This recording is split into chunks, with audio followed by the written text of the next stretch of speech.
Hey everyone, sorry we are late. We're having some technical difficulties, but we are back and ready. Tonight we're going to be touching on generational wealth. I was about to be saying we're going to touch on estate planning, but we're going to be talking about estate planning as we talk about generational wealth. But we're going to be talking about estate planning is one part of it, but we're going to be talking about multiple things. So we're just going to hop right into it. And yeah, sorry we're late. So generational wealth is a pretty big buzzword. I would say a lot of people talk about generational wealth, and sometimes when a word or a phrase becomes very popular, it starts to lose its meaning to people, or we don't really understand what it means or what it could look like or how it actually works. So, tonight we're going to be talking a little bit more about that, what it looks like, what it could look like for you and your family, and dive into some of the tactical details as well. So, thank you again for your patience. Uh, Both Gabe and I had to restart our computers because for whatever reason they both decided to act up tonight. So you're going to see a QR code in the corner too. This is a link to one of our free PDFs that we have. It's the 5 accounts to grow wealth. It's going to get you started on growing wealth, and we'll talk more about that later, but you can scan that at any time and get your free copy. I'll leave that up there throughout the episode, so you're more than welcome to download at your leisure. So let's hop right in. Yes. So, what does generational wealth mean to you, or when you hear the or when you hear the phrase generational wealth? How do you feel about that in relation to you, your family? What comes to mind? When I think about it from just my upbringing and my childhood growing, money growing up, I think, oh, I'm going to inherit my parents' house at some point. Like my brother and I will inherit my parents' house and whatever assets they have. Um, but other than that, I haven't had a strong idea of what it would mean for us and our family until we literally had this conversation or we were For those prepping of for you who this are new to the episode. show, Laura and I are married. Yes, we are married. And, when you asked me this question, it was like, I didn't really know how to respond because I, I didn't have a vision. I didn't have a vision for it yet. And we're soon to be parents. And so I think having the conversation now makes a lot of sense. Um, but I think for me, when I think about our kids, the one that we have on the way and future kids, God willing, I think about not only teaching them, not only leaving them something monetarily, like assets or a house or money, but I think it's also the mindset for me because there's so much that goes into maintaining wealth that I think a lot of people forget about and don't pass on or don't teach to their children. And that's really where generational wealth gets lost. Yeah, I think about, it being also is like mind, body, soul. So, for me, it's like it can be, of course, it's financial, and I think it's also mental, and I feel like on some it's also spiritual as well. And so, and I think about, my dad who passed away.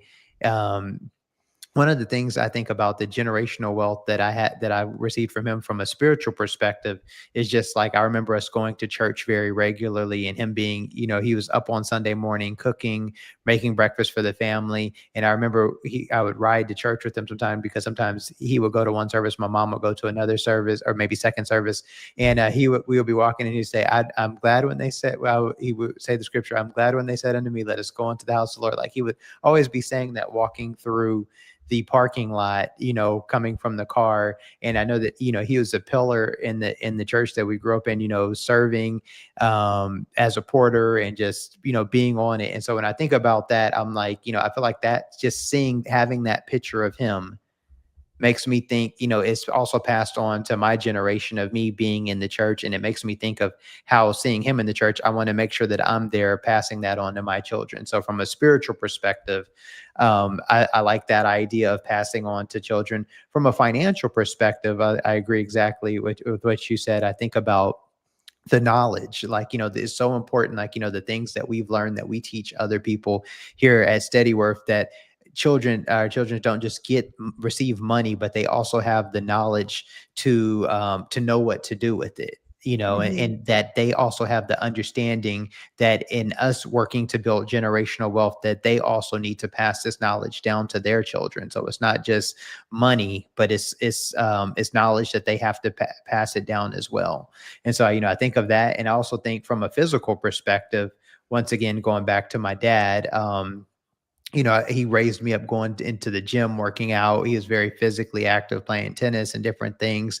And I think about that and how, health is also a good portion of our wealth, and having, parents raising children up to also understand about their health and the importance of, just eating right, working out, staying active, getting proper sleep. I feel like that's also a part of generational wealth as well. Yeah, I mean, what you're speaking of is like, I feel like there's an element of health that you're speaking about as well. Like health is wealth. People talk about that. Yeah. If you don't have your health, you don't have anything. And Yeah. there's spiritual health that you've inherited from your father. There's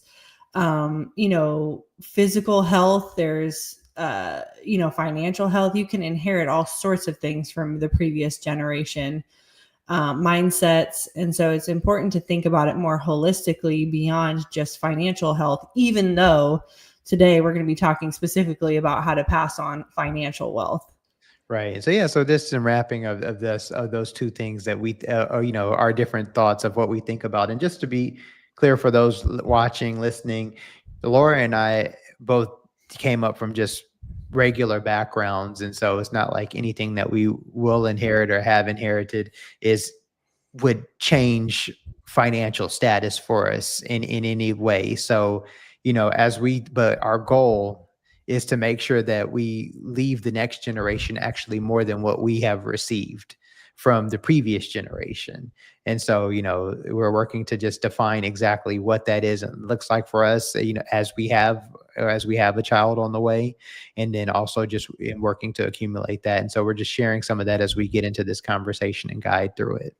And before we transition fully into some of the more practical pieces, can you share a couple of examples that you feel like you've heard of what generational wealth means to different people? Because I know we've talked about this with some of our clients even. Can you just expand on that a little bit so we have some tactical way to envision something? Yeah, so I've everybody has their own definition or their own thought of what they would like to do for their children or for the next generation. And having worked in wealth management, I've seen all kinds of things. And so, I've seen and I've heard of all kinds of things. So just recently we were on a call, and one person on our call said that they wanted to leave rental property to each one of their children. So that was their idea of passing wealth to the next generation. Working at the firm, I once was acted with a client whose uncle had made a lot of money in the Great Depression of 1929, decided he didn't want to leave any money to the next generation, and just did a generation skipping trust where all that money would be distributed to the following generation after everyone in the next generation, like his kids' generation, passed away. And so, he That's passed wild. away in like the 1930s. And then basically this trust just grew and grew and grew, and everybody heard about it, but nobody really believed it to be true because I think the last person of that generation, of his kids' generation, passed away in like 2015, 16. And then all of a sudden, this couple $1,000,000 that he had made in the 20s turned into like $50 million that all these people in their 70s are inheriting.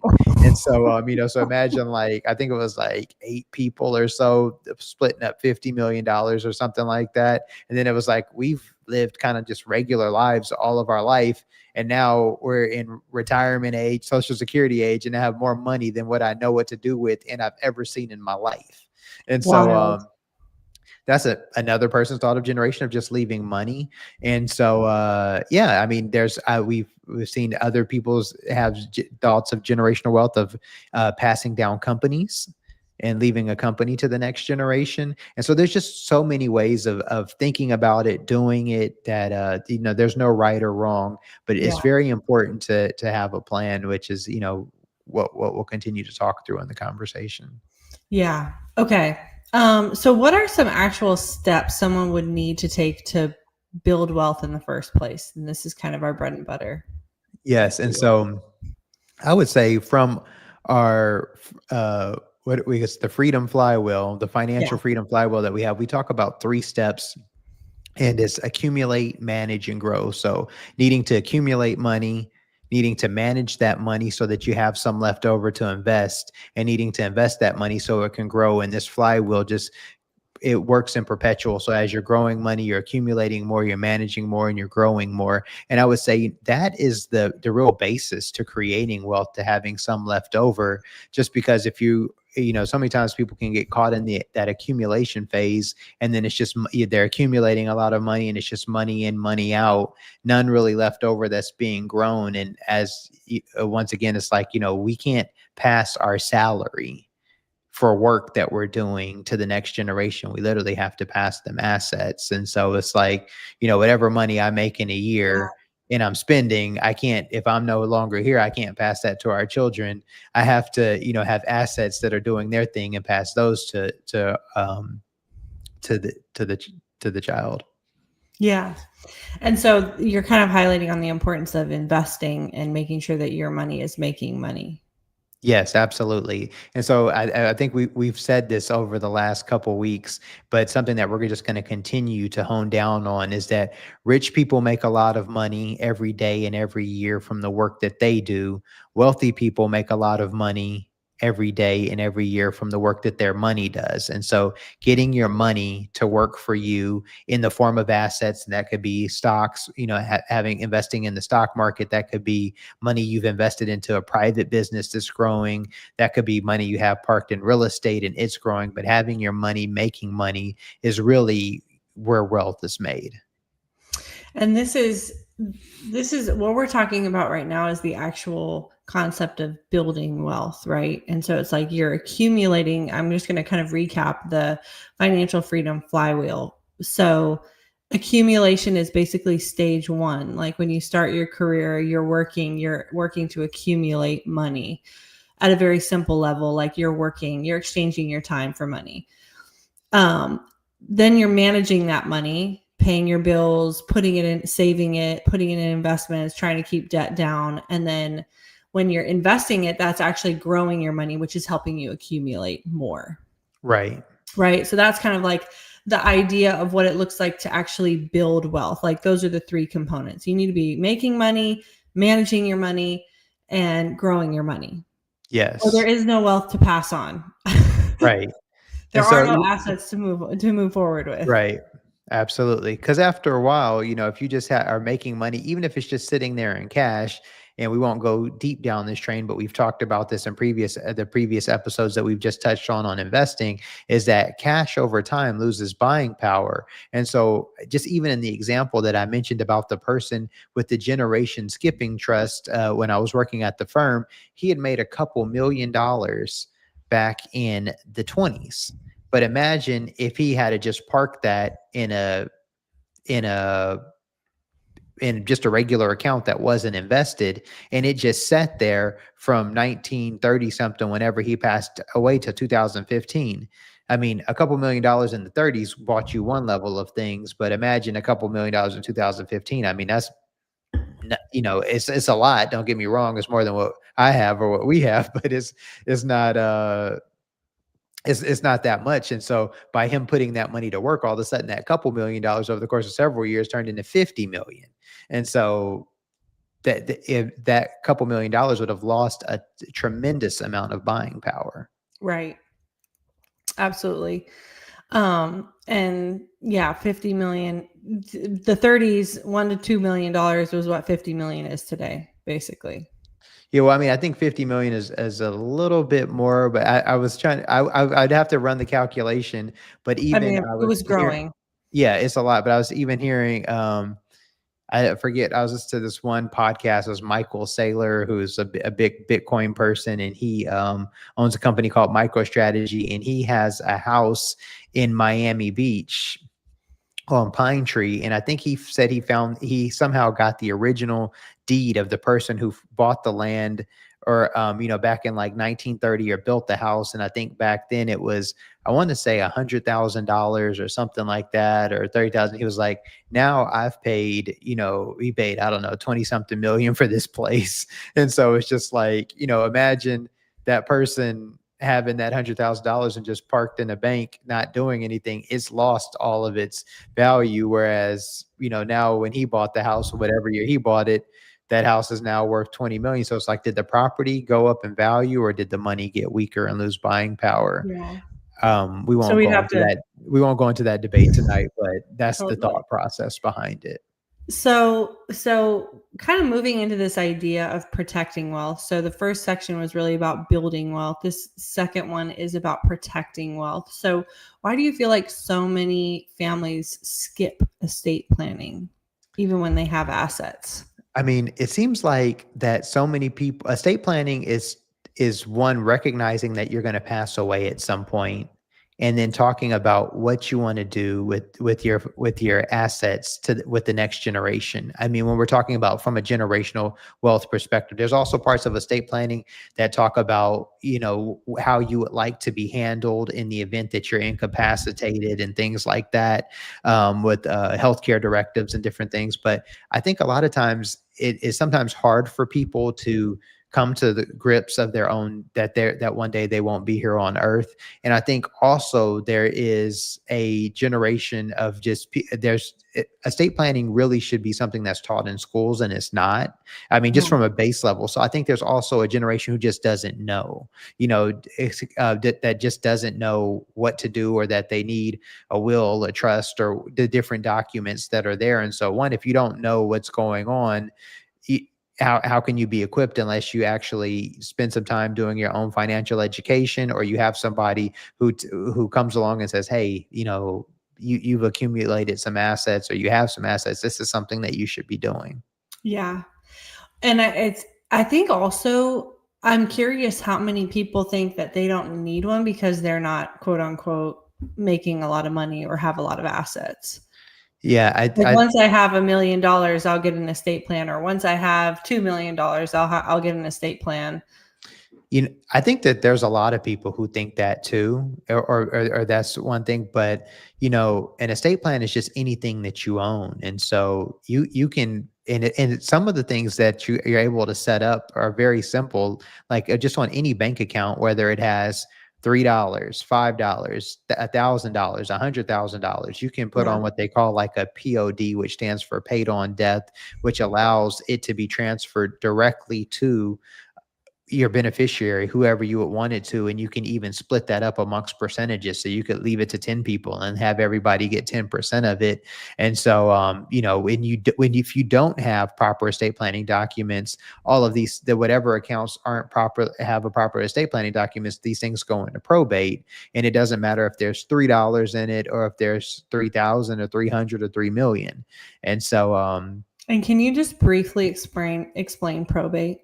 And so probate is a process that when you don't have proper estate planning documents connected to your assets, when you pass away, each state has their own way that they process probate, but you have to basically go through the court system, and the court system will decide who gets what and what percentage, and the court also gets paid. And so, for instance, I had a sister who passed away last year, and she does have a trust with all of her assets in it, but there was a couple accounts, very small, that weren't connected to the trust, that she didn't have a chance to connect to her trust. And when I say very small, I mean one had 75 cents in it, and one had like maybe less than $6. So even though this is literally change, like this is money that nobody, it doesn't matter, but that nothing in those accounts could be moved until you had proper documentation from probate to even get 75 cents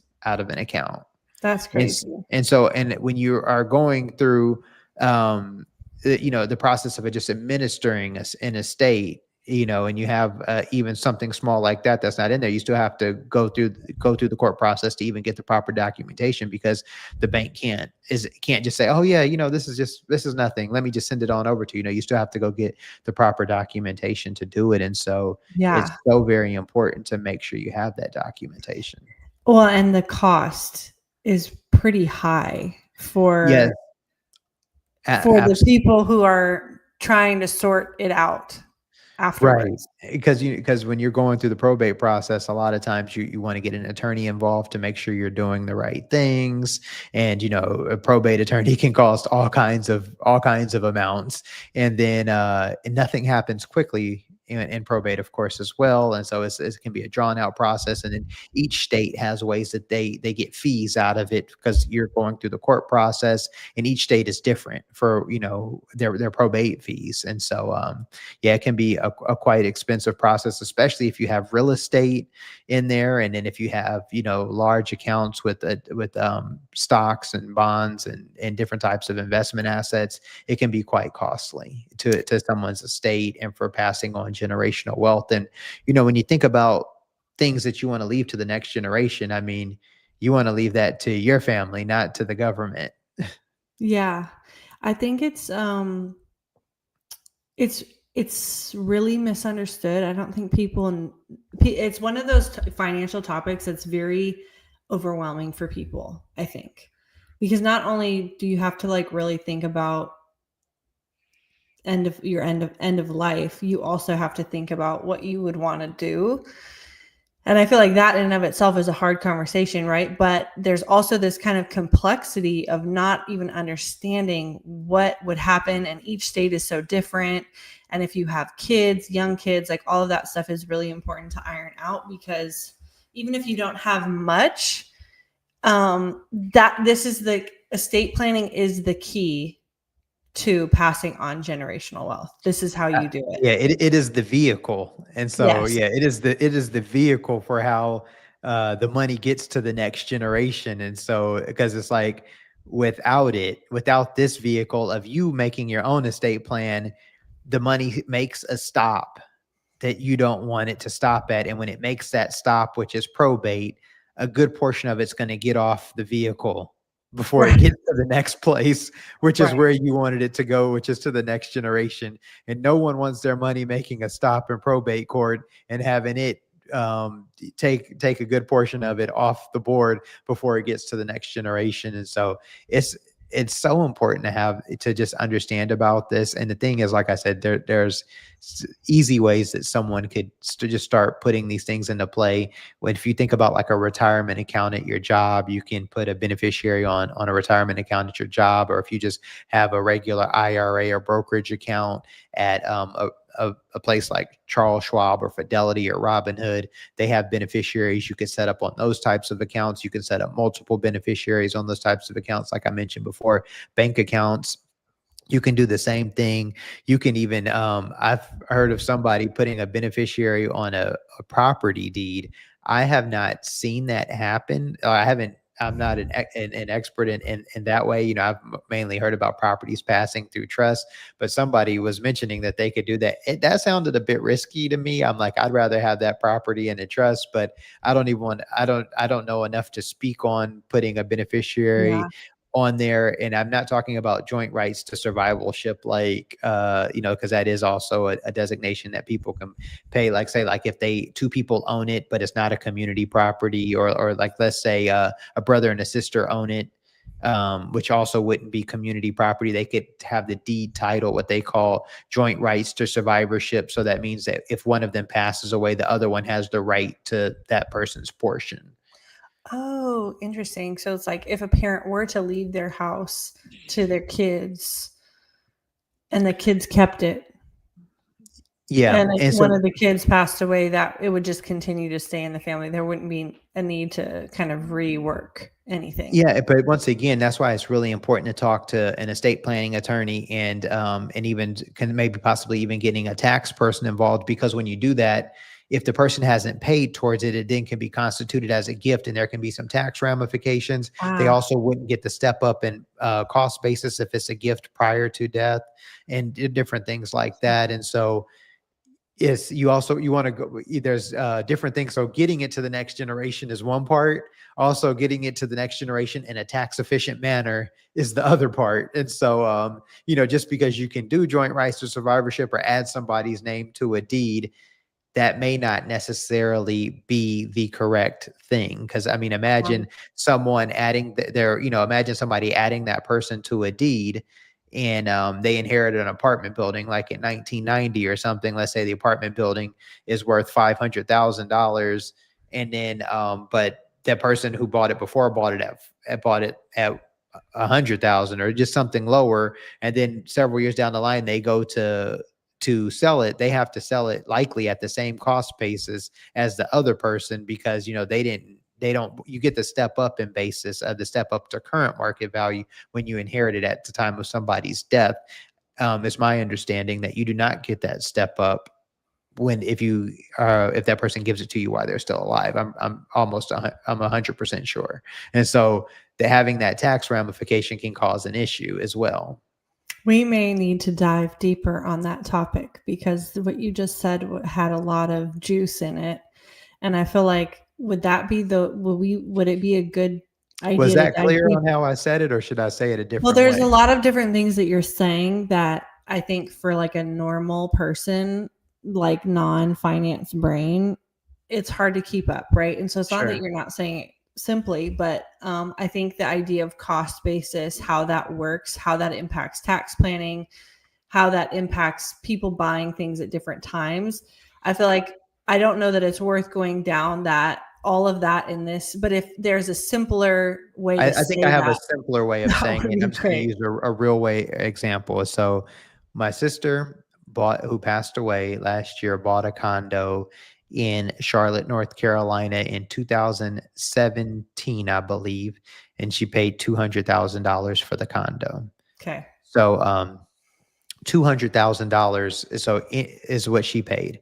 And so if she were to sell this in 2025, anything above what she paid would be considered a capital gain. That would be the profit. That would be the taxable amount that she Got would it. have to pay. And so Okay. now she passed away in 2025. And when she passed away, the property is now worth about 320. So that's $120,000 capital gain. But Got since it. she passed away and didn't put it in my name or the other person's name who inherited it, we inherited it together, we got a step up in basis. So that means our basis for taxes is not the 200,000 for capital gains purposes. It's actually the value that the property was valued at the time she passed away. Got it. So that once we sell the property, that $120,000 capital gain goes away. So if we sell it when she passed away at 320 and it was valued at 320, there's actually no taxes on Okay. that capital gain. Got Whereas if we had got our name added to it, we would have inherited the basis, which would have been what she paid for it, which Oh, was I see. $200,000. So then when we sold it, we would have owed capital gains on the $120,000. Got it. And I So won't go down a deeper route that there is actually a capital gain. Sometimes they have capital gains exemptions on $250,000 in real estate. I'm not even going to confuse you with that, but that's the simple part of capital gains. okay, But got it. yeah, so you basically get that step up to what the value is on the date of death. So then if you sell it at the time somebody passed away, it's basically tax free. And in this scenario, this would be a time where estate planning and tax planning would help someone figure out what exactly they want to do. I think there's always a reason why you want to have, do tax planning and estate planning, but the more assets we get into play in the different types, tax planning definitely comes in hand so much more, just because I remember when I was going through the CFP coursework, but the person who was our CFP teacher, he said that when I'm speaking to my high net worth clients, they're never asking me about how to make more money.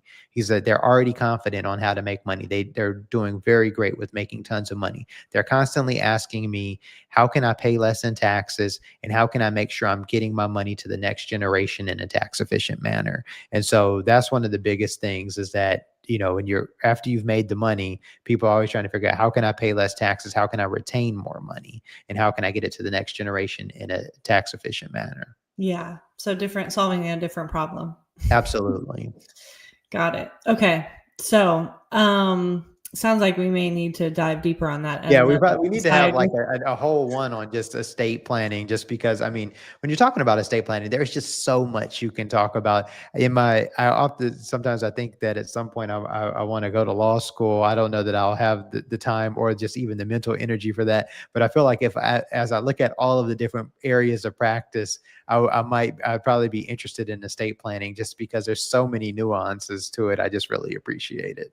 Yeah, and so and just as a caveat to people listening is there's levels to estate planning, but there are basics to estate planning, and the basics to estate planning we're gonna outline and make sure that those are really clear. And if you have any questions, we'll also have a link to.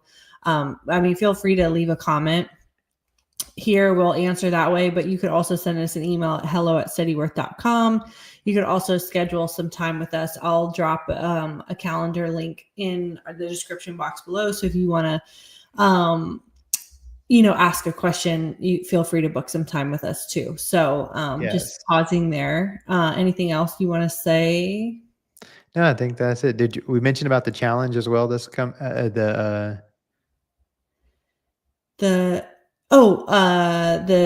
the Master Your Money Challenge yeah. tomorrow.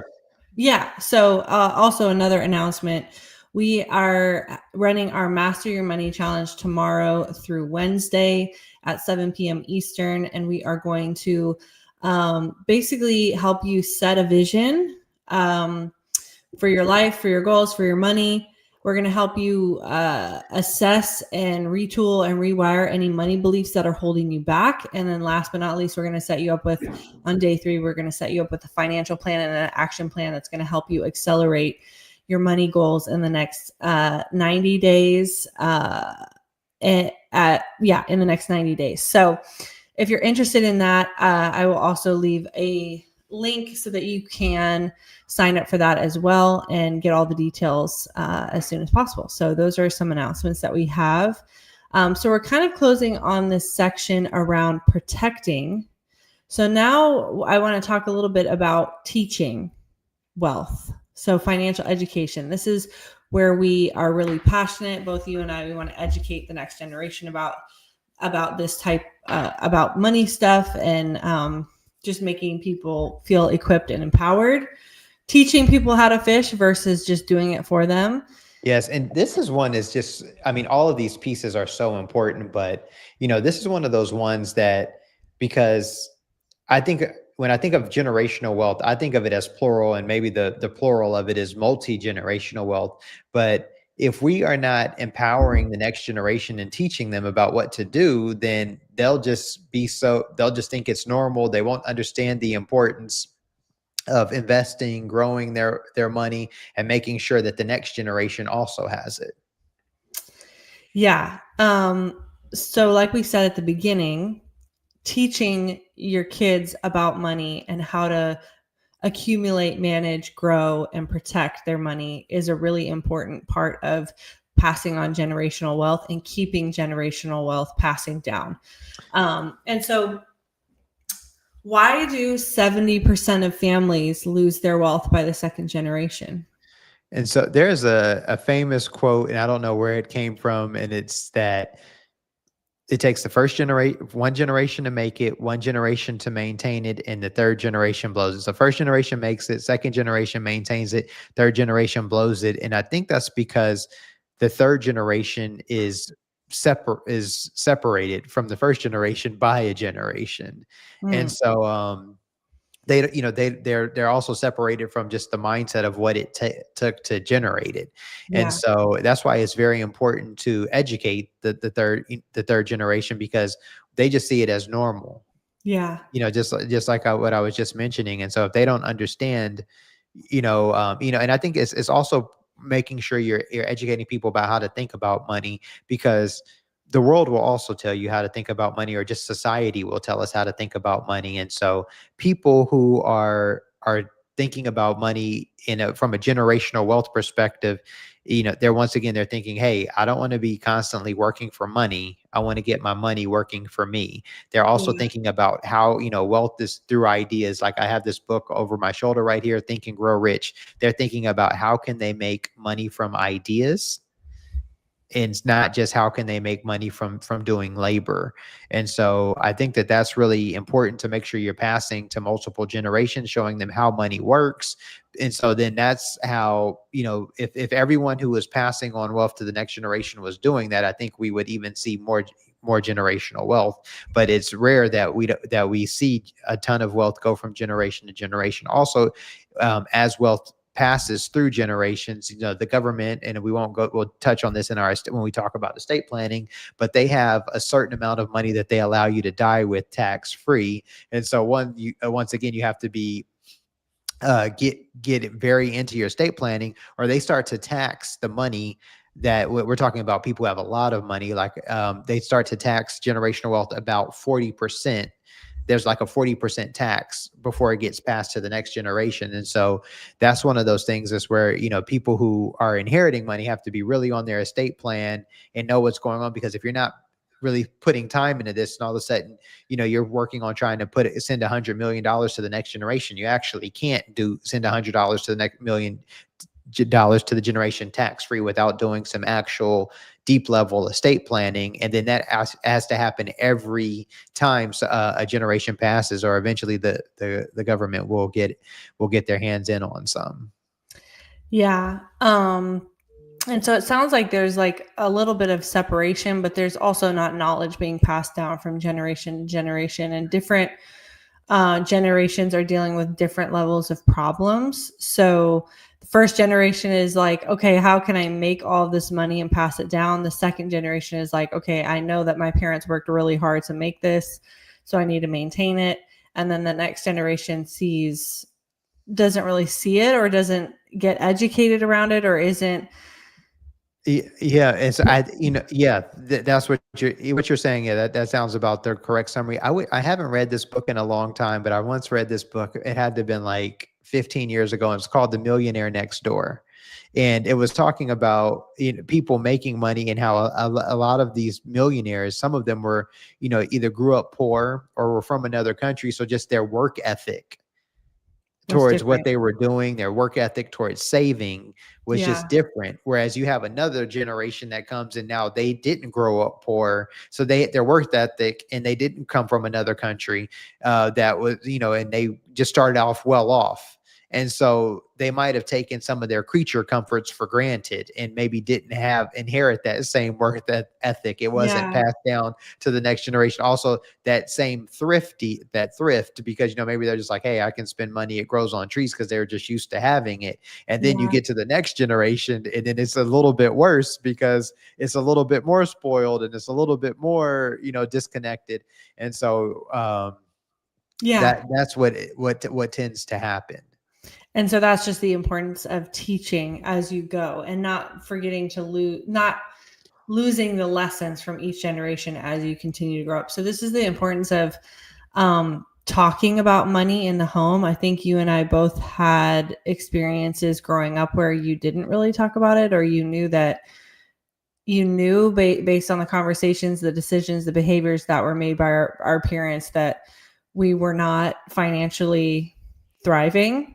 Right. We weren't poor, but we weren't thriving to like going, doing. I remember a lot of my friends growing up were going on summer vacations to Hawaii and all these stuff. And it's not like we weren't going on vacation, but our version of vacation was like a road trip to Phoenix for our church conference. Right. So slightly different experiences. Right.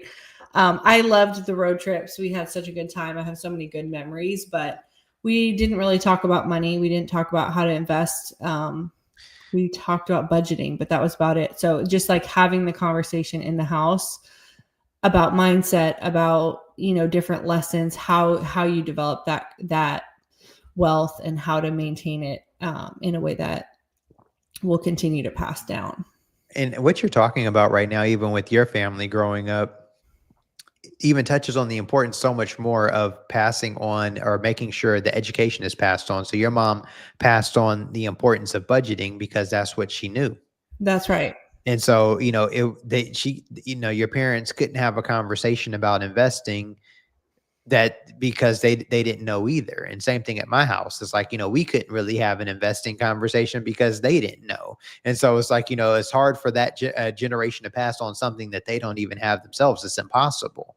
And so that's Right. really why it's so important that now that we have the tools and we have access to the knowledge, that one, we equip ourselves with the knowledge, we make sure that we understand how to use the tools, and then now we have the opportunity to pass on the knowledge and the tools to the next generation. So it's not like, hey, just here's a budget or these are the accounts. It's like, hey, here's a budget, this is how you live within your means, this is what assets are, this is how you make your money make money, these are the tools. This is a bank account. Like, our parents took me to open up a bank account. My mom worked in banking for like 22 years, but they didn't know anything about opening up a brokerage account. Right. Hey, this is a brokerage account. This is where you buy stocks and bonds. It's a traditional brokerage account. This is a retirement account. Here's a college savings account, because one day you're going to go to college. Here's an account for that you can start. These are the types of things. And then, these are how you look at these statements when they come in the mail. I just wonder, it's like, even for our children, as we get to start having these conversations, and not just, the big moment won't be opening up the bank account with them, but it will also be showing them, this is your money at work. This is your money in your Robinhood account or your Charles Yeah. Schwab account, and then them getting to see their money working for them and them understanding. And so then that they can understand that their money can outwork them.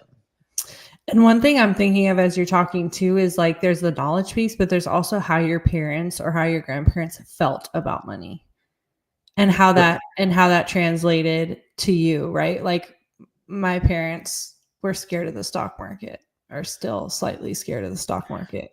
Yeah, I think, right. And so that's passed down though, like, if you have fear or some sort of, guilt around money, that stuff is really contagious. right. Feeling. And the thing is like I think about, like, I don't know that we've told this story here, but I think we did on Sundays with Steady Worth, on one of our things, but my grandfather made $250,000 in 1967 or 68 investing in the stock market.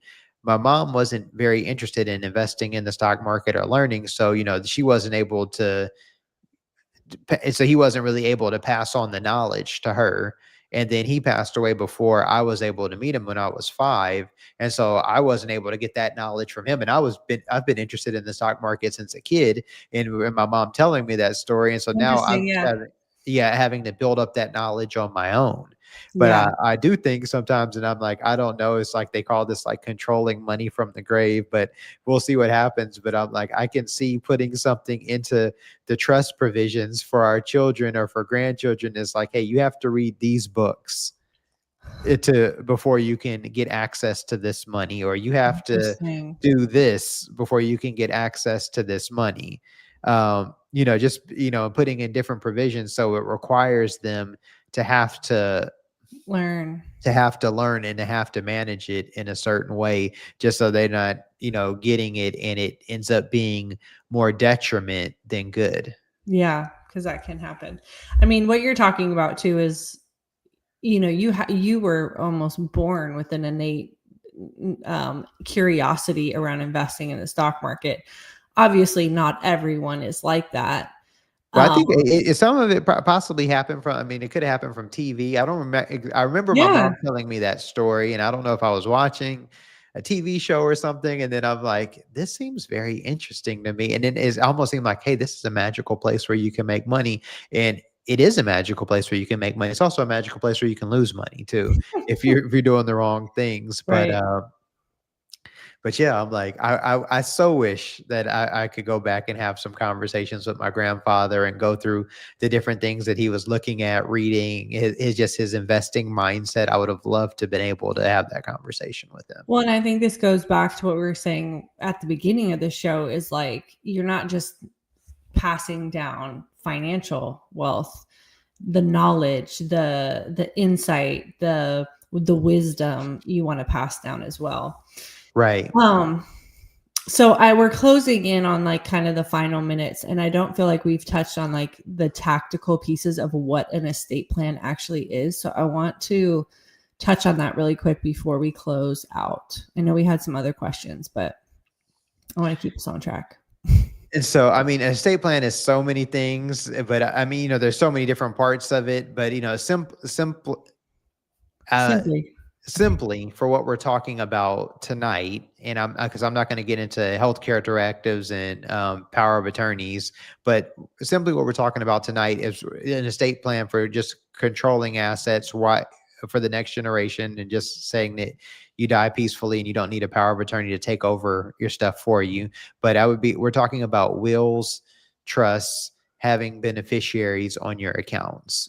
And And so and yeah, POAs. POA, power of attorney. Oh, Yeah, so a power of attorney is a document that, let's say you became incapacitated, like you were in an accident and you're in a coma. It's just something you're suffering from a sickness and you can't think clearly. You somebody who has a power of attorney over you, or power of attorney could then do financial transactions on your behalf to help manage your money for you while you're still living. That is, once you die, the power of attorney goes away, and then it turns into whatever your other documents, such as your wills, your trusts, and your beneficiaries have on those accounts. It then reverts to that. I was actually, yes, I was actually thinking about the paid on death for the bank accounts. Sure. Oh yeah. So that's just very something simple. Once again, you guys can set this up tomorrow. You can go down to your bank and you can say, "Hey, I would like to do a POD on my checking account or my savings account that stands for paid on death." You can put a beneficiary on there, and that just ensures that that account will not go to probate. So if you don't have a trust, once again, if you have a will does go to probate. So you can have a will. Wills are executed through probate. So if you have a will and you have however much money, if you have a will and your accounts are connected to that will, that they still will go through the probate process, and the probate court will get a portion of your assets if it applies to them getting a portion of your assets. A trust keeps those accounts out of probate, and the probate court won't get any portion of your assets. And if you have a POD on your account, so a paid on death beneficiary, just straight to your savings or checking, or a TOD, which stands for transfer on death, which is something you would have on a brokerage account, those you bypass probate and it will go directly to whatever your beneficiary is, or whoever your beneficiary is. So at a minimum, for people watching this who don't have any estate planning documents set Yes. up, POD, TOD, what a pod and a Todd. Yes. pot and a Todd. So at least the very minimum is paid on death or transfer on death. And then the second thing is having beneficiaries on your accounts, making sure that those are Well, updated. that is the POD, and the TOD Okay, allows you to put beneficiaries on there, and you can put those on your got it. bank accounts, your brokerage accounts, your 401k. Now, something that's very important to remember is that if you have a beneficiary designation and you no longer want that person to inherit the money, you have to update these. And so Yes. if it's on there, and I want to say it can be this extreme. And I was just at a Financial Planning Association conference meeting last week, and somebody was talking about this, but it's very true. So let's say you're married, and then you have your wife, your husband, whoever, your spouse on your account as your beneficiary. And then you guys get divorced, and then you get remarried. If you don't take that person off and update it, when you pass away, that person still gets it. Not just because you're Not your married, new the new spouse. person doesn't get it. That person still gets. So it's so very important to make sure we update these documents as needed. Just because, yeah, it whatever you put down, the last thing is what happens. That's right. Okay. And then what's one estate planning task every family should complete this year?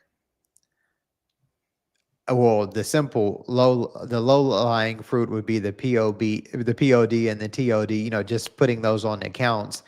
I would say if you really want to go down, if I would encourage everyone to get into to get into the idea of generational wealth. I'm going to call this the generational wealth task, and I would say define what that means for your family. So just like I was speaking to someone and they said, "Hey, I want I want each child to inherit a piece of rental real estate."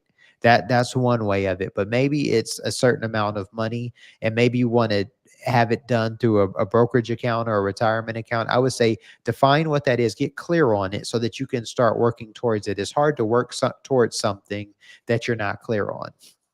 Also, something that we didn't touch on, which this will be a whole other episode, but some people's definition of estate planning is actually leaving the next generation a life insurance policy.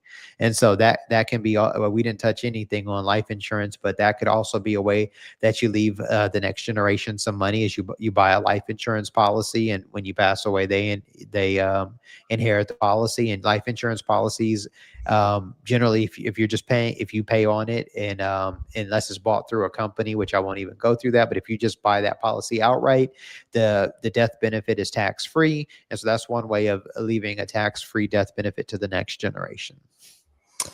Okay, and I would say that this is a really important thing to consider if you have kids. Like, this is something that you should do immediately. Absolutely. Because I think we need to have another. I'm Yeah. trying to think of like, how are we going to make talking about life insurance fun? But we need to have another Sundays with Steady Worth where we just talk about life insurance, and we talk about, just, maybe we'll have a guest on and we'll talk about that and talking. And I think one of the things is I'll even think about talking about updating a life insurance policy. As I was speaking to a friend the other day, I think you were overhearing some of the conversation, but it's just like, right now, if we were thinking about life insurance policy, like what's a good amount, $1 million, 2 million, but in 20 years from now, once again, that $1 million that you're paying into that policy, or that $1 million that you have on that policy, it's losing buying power. And so 20 years from now, $1 million or 2 million might just be the average person's salary. Just like how $100,000 is an average salary, almost, especially if you're living, it's below average if you're living in the Bay Area or New York. Whereas back in the 80s, $100,000 was a ton of money, and very few people were making $100,000. Yeah, that's true. And so, so talking about how even when you have life insurance that you're leaving for the next generation, how can you make sure, especially if we're speaking 20, 30, 40, 50 plus years out, that is actually an amount that's going to be something that's chunky at that time, as one of our clients, Doc, would say, and not, just enough that's like 1 year's worth of expenses. Right. Yeah, that's a good topic. We're going to have to dive into that at some point. If you guys have any questions, let us know. Yeah, if you have any thoughts or something you would like to discuss, let us know. Yeah. So, how do you want to wrap this one up? Yeah, I think we're just going to start. I want to say thank you guys for joining us. Also, for those of you who are repeat listeners, you can actually see that I have something new this week. I have a new background. We just did some paint and some lighting and some shelves. We're still working on building it out. So leave us a comment below and let me know what you think about the background. I'm going to just end it that way. Let me know what you think. Awesome. Yes, and we look forward to seeing you next week. If you have any tips, yes. And soon, very soon, we'll actually be sitting in the same room doing Sundays with Steady Worth. Yes, so we're working on that as well. Right now, the way our setup is, we've got to be in separate rooms. But yeah, we're excited for some of the changes coming up. Cool. Well, we'll see you guys next week. Let us know if you guys have any questions. Drop it in the comment. Don't forget to like, subscribe, and share with a friend. We love to sit with you guys every Sunday and answer your questions and get fired up about finance. So hope you guys have a great week and talk to you next week.